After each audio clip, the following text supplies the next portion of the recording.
Hey guys, today we're going to do a super detailed African hair threading tutorial, and I used pink thread so that way you can see everything. But I'm starting by rinsing my hair out, and I used just an ounce of Hairfinity shampoo to wash my hair. You guys know what I do. I put the 1 ounce in a squeeze bottle, and then I put water to fill the squeeze bottle up, and then I just use that to shampoo my hair. And I'm also using my favorite Vanity Planet scalp massaging shampoo brush. I'll have all the details about everything that I'm using down below. But after I shampoo and hit my scalp and get it nice and clean, I go ahead and rinse my hair out. And always make sure you rinse your hair out completely. Even if you feel like it's fully rinsed out, just go back in there one more time just to make sure, because you do not want shampoo residue in your hair. That can cause dryness and breakage. So now I am using the amino hair mask. I was really anxious about trying this. Hairfinity didn't send that to me, but I went ahead and purchased it because I was like, I want to see how this product works on my hair. And I did purchase a bunch of stuff from Hairfinity so I could see how everything worked on my natural hair. So after the hair mask, I actually mixed it with conditioner because I was being lazy. But I'm going to try different combinations because the amino hair mask is protein based, the conditioner is moisture based, and that's why I use the two together. So now that I'm done washing my hair, here is my natural hair, and I'm starting with my leave-in conditioner by Hairfinity, and all I'm doing is massaging it through. This is my favorite leave-in conditioner right now because it's very lightweight, and I start by putting some on my scalp because it really helps eliminate itchiness for me. So that's why I truly appreciate it, and it will never be out of my regimen because it's my favorite. And I'm using some botanical oil to finish the pre-detangling process. So I'm just massaging some botanical oil into my hair, and of course attacking the scalp first to make sure my scalp is nice and moisturized and sealed, and then of course the rest of my hair. So after working the products through, I make sure I really stretch out my natural hair as much as I possibly can, and then I begin to detangle my hair. And I just go really slow because of course sometimes you're gonna have those tangles that just want to make your life a living hell, so definitely go slow while you finger detangle. You don't want to snag and rip.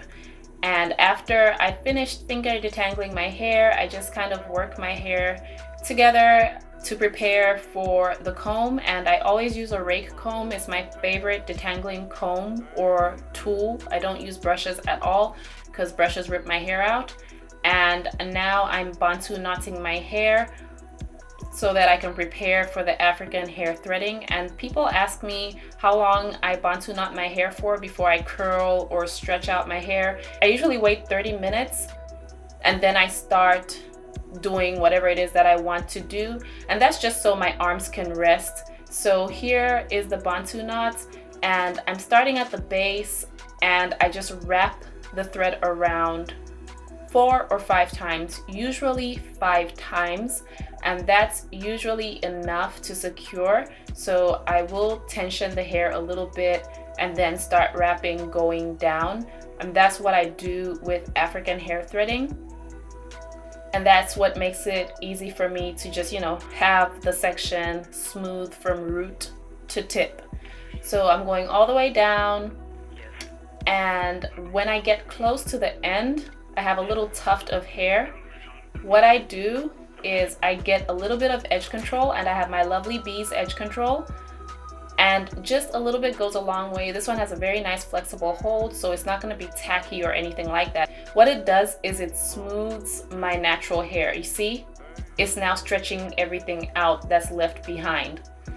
And then I continue wrapping around my natural hair, going down almost all the way down, and I continue wrapping and wrapping and wrapping. Once I get close to the very end, I pull up and wrap coming down again. And as you can see, I have this very long loop. It's usually about 2.5 inches long. I wrap all the way down, and it's overshooting past the end of my hair. Then I go in with a hook and then I put the thread around the hook and I pretty much crochet it through. So that's all I do to secure it. And then I'm going to cut it.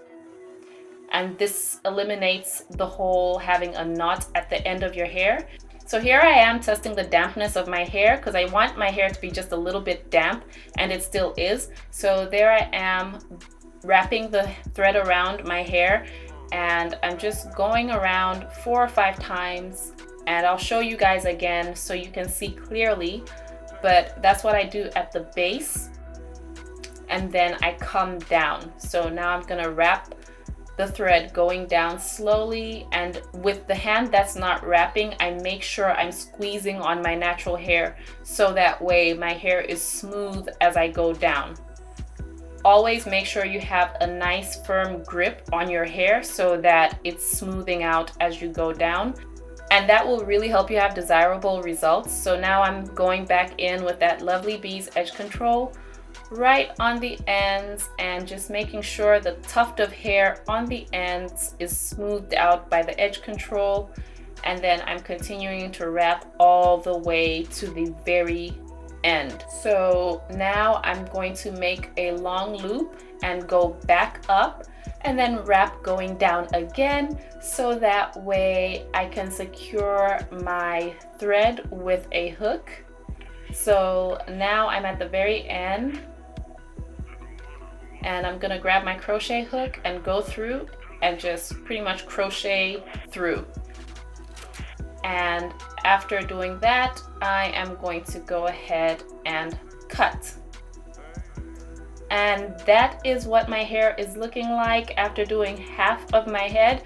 So now I'm going to do the other half with my pink yarn. I will have the details down below. So I'm going to grab some yarn before I do the other half of my head, and I'm just going to secure the hair so that way it's all going back in one direction and it's not all over the place like Medusa. So I'm just wrapping around 2 sections, and then I grab hair, and I'm pretty much like cornrowing my hair using the thread. And you can kind of do the cornrow effect using African hair threading. It's a lot neater than this, and I may show you guys how to do that in the future. It works better on short hair actually than long hair, but you can use thread to make it look like you cornrowed your natural hair. So I'm going all the way back and making sure all my sections are in there, and then wrapping around all the way down to the end, so that way I can have one half secured off to the side. And sometimes I do wear wigs over my African hair threading sections in between while I'm waiting for my hair to dry. So yeah, so half is done. Here is my last bantu knot, and it actually looks really good considering it hasn't even been there a long time. So now I'm just going to start at the base and use my thumb to grab the end of the thread, then wrap around. The thumb is securing the thread there so that way it won't slip. Now I'm wrapping around 4 or 5 times, and then I pull the thread to tension it, and then I go down slowly. And I'm using one hand to secure my hair as I slide down, and the other to wrap the thread around. How well I secure my hair is going to determine how smooth my threading or my thread out will be.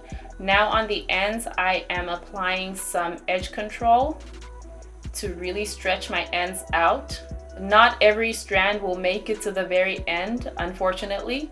Once I'm at the end, I bring my fingers over the thread to make a loop, and then I go all the way back above my hand and above, about 1 inch above the end of my hair. Then I start wrapping down, going all the way down to the very end. And once I get to the end, I have a very tiny loop. And this time I'm not using a hook. I'm going to show you how to do it with a bobby pin. Just slide your bobby pin through the loose thread, and then slide the head of your bobby pin through the loop. And once you get your bobby pin through the loop, the thread will follow. Use a bobby pin that has ridges. That will make it easy for you to do this. And then, of course, cut your thread. So now I am done with my tentacles, and I'm going to go ahead and secure this side as well with a long piece of thread. Typically what I do with my thread is I make it arm's length, and then I go all the way across my chest to the other arm, and that's the length that I use to do my threaded sections. So I'm going all the way to the very back and making sure everything is in there, and continuing to wrap and wrap and wrap all the way. So I'm going all the way down and securing it the same way I've been doing the whole time pretty much. And now I'm going to join the two together so that way I can have all of my hair in one place and out of the way. And of course, so I can wear my wigs in peace and not have any issues with hair going all over. And I'm just weaving it through the openings where I section my hair off. So this is my wig that I'm wearing, and I'm just going to take it off. This is 2 days later, and I'm taking everything off and just removing the thread. So what I do is I just slide the ends of the threaded section off, and then I start to unwrap. And that's all I do. And I'm gonna get closer so you guys can see exactly what I'm talking about. But I just grab my hair at the ends and slide, and it opens up, and then I unwrap. And that's it. And that way you don't damage your ends, and you also don't struggle with trying to get your hair to knot and be secure. Everything is secure, everything's easy to take out. It's not an issue. So now I'm going to continue doing it for the rest of my hair. But again, grab your hair and just slide down, and everything's gonna just release nicely. And just unravel. If you tension your thread, it's easier to remove the hair. So try to tension your thread and just unravel. And that is all that I do. So I'm going to take the hair out of the threaded sections all over my head, and then comb my hair and show you guys what it's looking like. This is a great alternative to blow drying your hair if you just don't want to use heat, because right now I'm not going to use heat, and I'm not going to use heat for a while. So I will be doing a lot of African hair threading in the future. I have a few projects with my natural hair, so I'm definitely going to have to thread my hair for those. So this is what my hair is looking like. And now I'm just going to comb it out.